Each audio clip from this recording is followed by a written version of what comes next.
A very good morning to all dear student. Today we are discussing about movement in fish. आज के इस video lecture में हम लोग डिस्कस करने जा रहे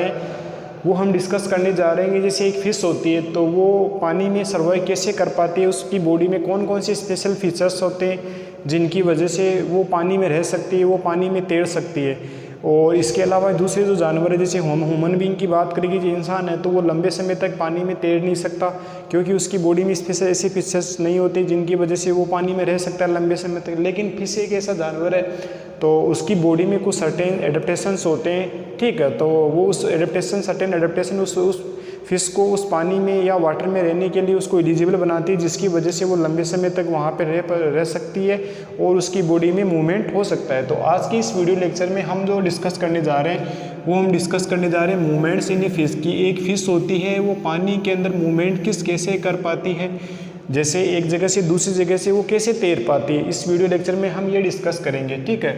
तो a fish can move in water by following adaptations, ठीक है। एडेप्टेशंस का मतलब होता है सर्टेन स्पेसिफिक फीचर्स होते हैं किसी भी एनिमल या किसी प्लांट के अंदर, तो वो उसको किसी पर्टिकुलर एनवायरनमेंट में रहने के लिए उसको एलिजिबल बनाते हैं या उसको अडोप्टेड बनाते हैं। इस प्रोसेस को हम क्या बोलते हैं, एडेप्टेशंस। तो ऐसे ही फिश के अंदर कुछ सर्टेन एडेप्टेशंस होते हैं, ठीक है। तो इसे हम जनरल डायग्राम हम देखते हैं कि ये हमारे पास में फिश है, तो ये एक फ़िश के जो स्ट्रक्चर है वो हम यहाँ पे देख रहे हैं इस फिगर के अंदर कि ये जो इसके जो ये वाले जो ऑर्गन है इनको तो हम क्या बोलते हैं, फिन्स, ठीक है। तो ये दो तो यहाँ पे होते हैं, दो यहाँ पे होते हैं, ठीक है। और ये ही इसके होगी मिडल लाइन फिन, ये यहाँ पे होता है एक इस टाइप का छोटा सा एक फिन यहाँ पे और होता है। और ये जो लास्ट वाला जो ऑर्गन होता है जिसको हम क्या बोलते हैं, टेल फिन, पीछे वाली जो पूँछ होती है, ठीक है, वो भी एक फिन का ही, इसका जो फिन होता है उसको हम ठीक है फिन ही बोलते हैं, लेकिन ये सबसे लास्ट में होता है इसलिए हम क्या बोलते हैं इसको टेल, ठीक है। तो ये यहाँ से स्टार्ट होती है और यहाँ तक जाती है। तो ये जनरल डायग्राम है एक फ़िश का, ठीक है। तो हम डिस्कस करने जा रहे हैं कि जैसे हमारे पास में जो फ़िश होती है तो वो पानी के अंदर सर्वाइव कैसे कर पाती है। तो उसकी बॉडी में कुछ स्पेशल फीचर्स होते हैं, जिसमें सबसे पहला वाला स्पेशल फीचर्स होता है the fish has streamline body.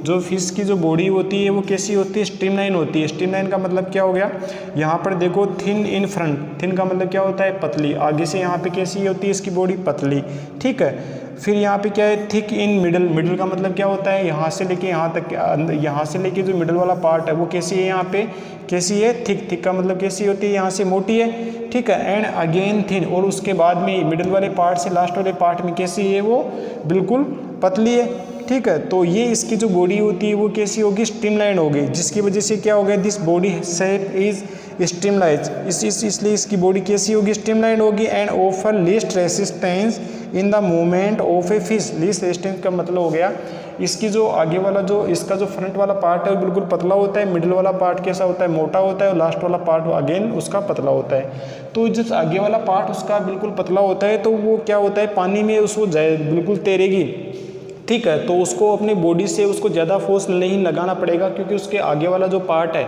वो कैसा है, बिल्कुल पतला है। तो उसको लीस्ट रेजिस्टेंस उसमें उसकी बॉडी से लगेगा, जिसकी वजह से उसको ज़्यादा जोर नहीं आएगा और वो पानी में आसानी से तैर सकती है।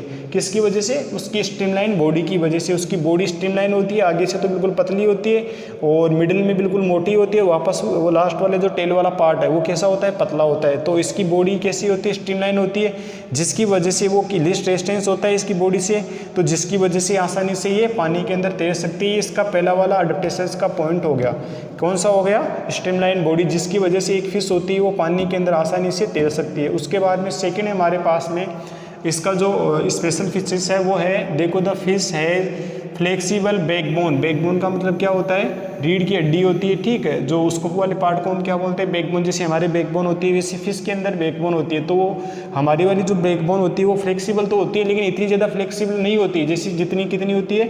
फिर जो हमारे पास में जो फिश होती है उसकी वो ज़्यादा फ्लेक्सिबल होती है, वो आसानी से मुड़ सकती है। हमारी वाली बैकबोन को ज़्यादा मोड़ेंगे तो उसमें टूट सकती है, लेकिन उसकी जो बैकबोन होती है हमसे ज़्यादा फ्लेक्सिबल होती है। और वहाँ वो जिसकी वजह से फिश को क्या बेनिफिट होता है, bend its body easily front side to side, ठीक है। तो उसकी जो वो बॉडी होती है वो आगे से, ठीक है, साइड से कहीं से भी उसकी बॉडी को वो मोड़ सकती है आसानी से।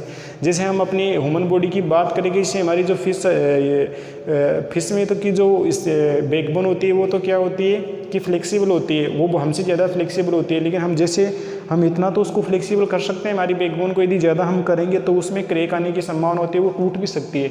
लेकिन जो फिश की जो बैकबोन होती है वो कैसी होती है, फ्लेक्सिबल होती है, जिसकी वजह से वो साइड टू साइड मूवमेंट कर सकती है। ये उसका सेकेंड अडेप्टेशन हो गया। उसके बाद में थर्ड देखो, the fish has fins. Fish के क्या होते हैं, फिन्स होते हैं। फिन्स का मतलब क्या होता है, उसकी पंख जैसी स्ट्रक्चर होती है, तो वो उसको पानी में तैरने में हेल्प करती है। The fins help the fish in steering, किसके काम में आते हैं, फिश स्टीयरिंग करने में, ठीक है, एंड बैलेंसिंग, उसकी बॉडी को बैलेंस करने के काम में आते हैं, एंड स्टॉपिंग इन वाटर, और उसको पानी में लंबे समय तक उसको तैरने में हेल्प करते हैं, ठीक है। तो ये कि ये हमारे पास में जो इसके जो फिन्स हो गए वो स्टीयरिंग करने के काम में आते हैं, बैलेंसिंग करने के काम में आते हैं, और स्टॉपिंग इन वाटर, ये उसके 3 पॉइंट्स हो गए कि जो फिन्स उसके फिश होते हैं उसको हेल्प करते हैं। एक तो स्टीयरिंग में हेल्प करते हैं, बैलेंसिंग में करते हैं, और स्टॉपिंग में करते हैं। ये हमारे पास में थर्ड पॉइंट हो गया। पहला स्ट्रीमलाइन बॉडी हो गया, सेकंड हमारे पास में फ्लेक्सिबल बोन्स हो गया, थर्ड हमारे पास में क्या हो गया, फिन्स हो गया। अब हम ये देखते हैं कि जैसे हमारे पास में जैसे फिश होती है तो वो पानी के अंदर तैरती है, ठीक है, तो वो क्या करती है कि जो अपनी टेल होती है, ठीक है, और उसके जो फिन्स होते हैं, तो जो फिन्स क्या करते हैं, उसकी जो पानी होता है, ठीक है, तो उसको पानी को पीछे धकेलने की कोशिश करते रहते हैं। ऐसे फिन्स से वो जब तैरती है तो पानी को पीछे धकेलते हैं। तो ये एक फिजिक्स का एक रूल है कि when an object pushes water in the backward direction, जब हमारे पास में यदि कोई ऑब्जेक्ट है, यदि वो पानी के अंदर, ठीक है, पानी के अंदर यदि वो मतलब जा रहा है, तो वो यदि पानी को यदि बैकवर्ड डायरेक्शन में भेज रहा है, ठीक है, पानी के ऊपर फोर्स लगा के उसको बैकवर्ड डायरेक्शन में भेज रहा है, विथ ए सर्टेन फोर्स, कोई फोर्स लगा के उसको वापस भेज रहा है, देन वाटर पुशे, तो पानी क्या करेगा, पुश करेगा, किसको करेगा जो ऑब्जेक्ट उस पानी को आगे पीछे भेज रहा है, तो वो पानी क्या करेगा, उस जो ऑब्जेक्ट है उसको कहाँ का धकेलेगा, आगे धकेलेगा, the object in forward direction, उसको ऑब्जेक्ट को किस डायरेक्शन में भेजेगा, फॉरवर्ड डायरेक्शन में विथ एन इक्वल फोर्स।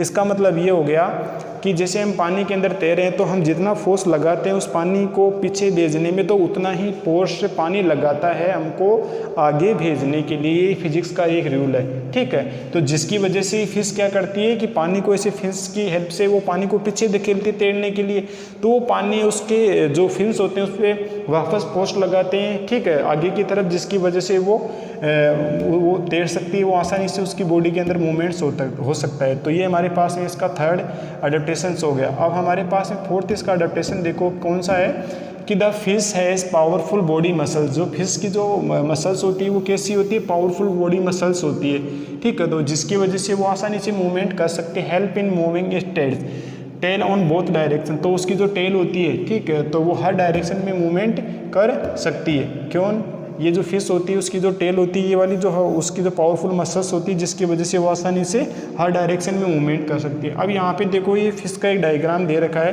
तो इसमें किसकी बॉडी में क्या होती है, इसकी जो मसल्स होती है, ठीक है, तो वो जैसे आगे जैसे फिश मूव फॉरवर्ड, जैसे वो आगे वाली डायरेक्शन में तैरती है, तो इसकी जो बॉडी की जो 2 साइड की मसल्स होगी, सपोज करो ये लेफ्ट साइड की मसल्स हो गई, ठीक है, ये राइट साइड की मसल्स हो गई, और ये लेफ्ट साइड की मसल्स हो गई, ठीक है।